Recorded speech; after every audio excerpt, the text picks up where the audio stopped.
Okay, so hello again everyone. I'm back with more Bedini motor tests. Okay, first I've got a circuit diagram to show you here. I can show you it as best as I can. This is what I've actually got at the minute. Ignore any of the writing or anything. Okay. So you can see most of the vital components of the Bedini circuit. There is no 100 ohm in near the potentiometer in this diagram, because there wasn't at the time when I drew it.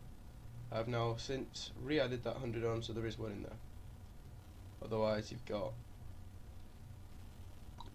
this is the 3 sets of 8 that I was telling you about.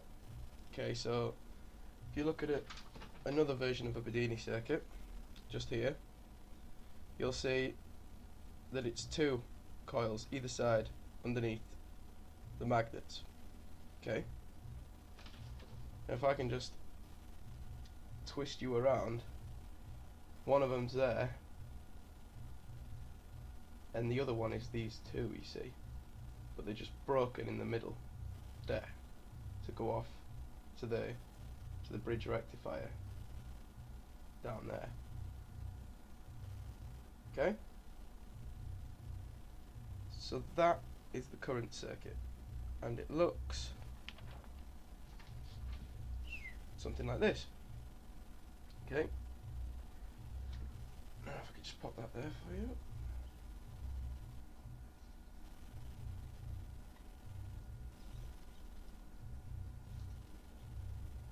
Okay,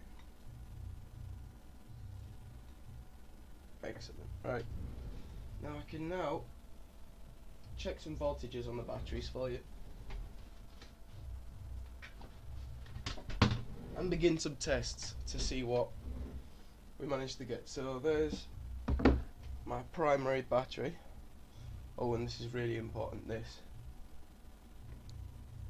world's biggest mug for world's biggest brews. Oh, I have no idea how important that is. Right, so let's get connected up. Okay, always connect up the secondary with this first, as I'm sure anyone who's made one will no doubt know. Right, okay, we are all hooked up and ready to go. So just a quick turn, and she picks herself up.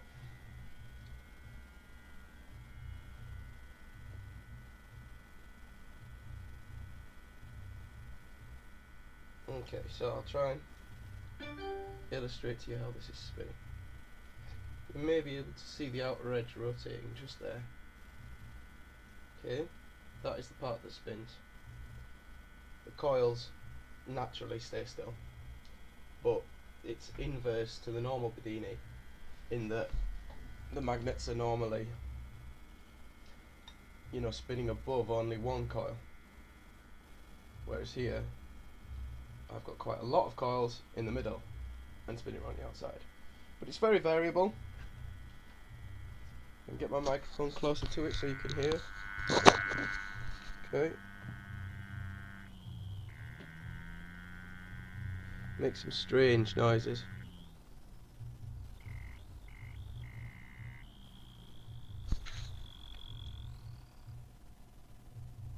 If you put too much resistance in, that just stops it. But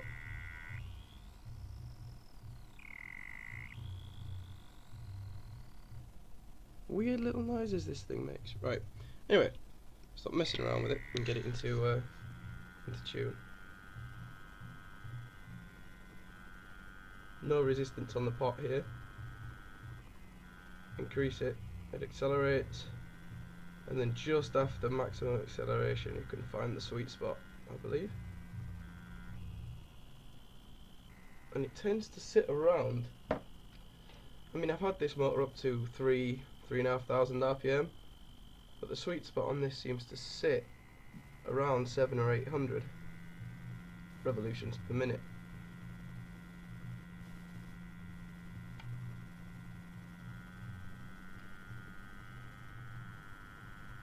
Okay, I'm just taking an indicator of the RPMs at the minute.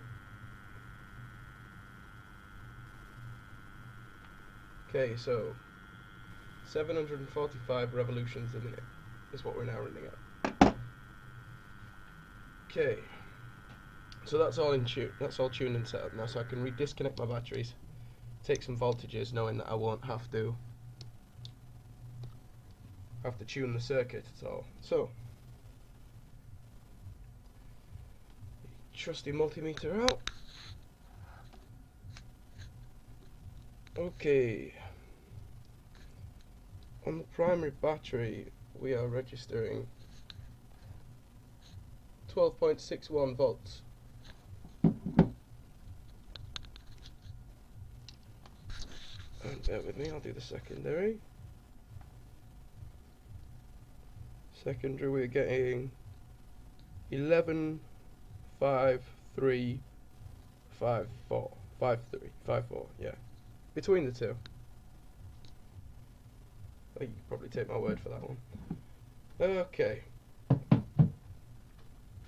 so now we're gonna hook everything back up, and while it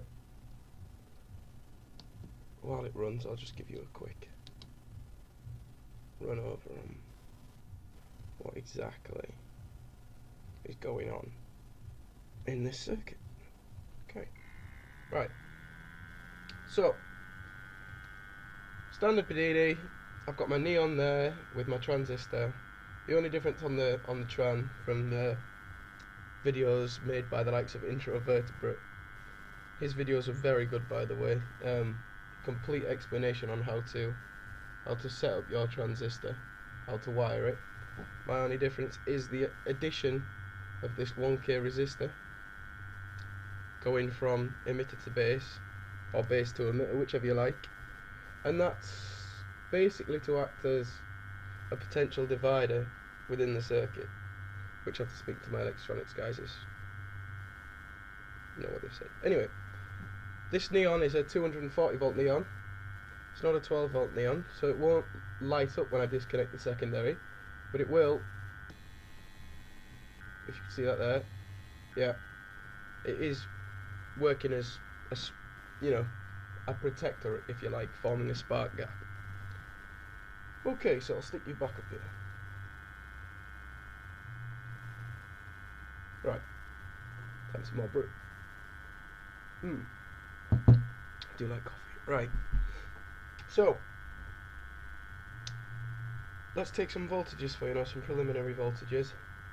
I'd love to be able to show you what kind of amps I'm drawing, but I really need to go out and buy a new fuse for the meter, because this one's been, the volt side's fine, it's measuring amps that it can't do at the minute. Okay, so we're now down to 12.51, 5.2, 5.2, dropping to 5.1 on the primary, and secondary 11.58.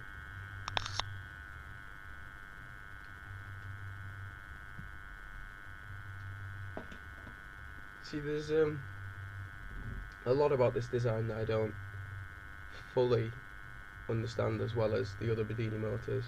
For instance, the fact that I haven't separated these coils evenly, and the 8 and 16 means it's an unbalanced by fire. But then again, using different kinds of gauges of wire in a coil such as this would also be imbalanced, so I don't think that would be a problem. But it is all the same gauge wire in there around on the windings. If anybody has any suggestions as to what could be better, a different way of setting this up, then I'd be very grateful. But I'll get back to you with some results on how we're doing in approximately half an hour from now. Make another video, get it posted. Alright guys, that's it for now then. So Bedini motor, Bedini circuit, batteries, beautiful. Cheers.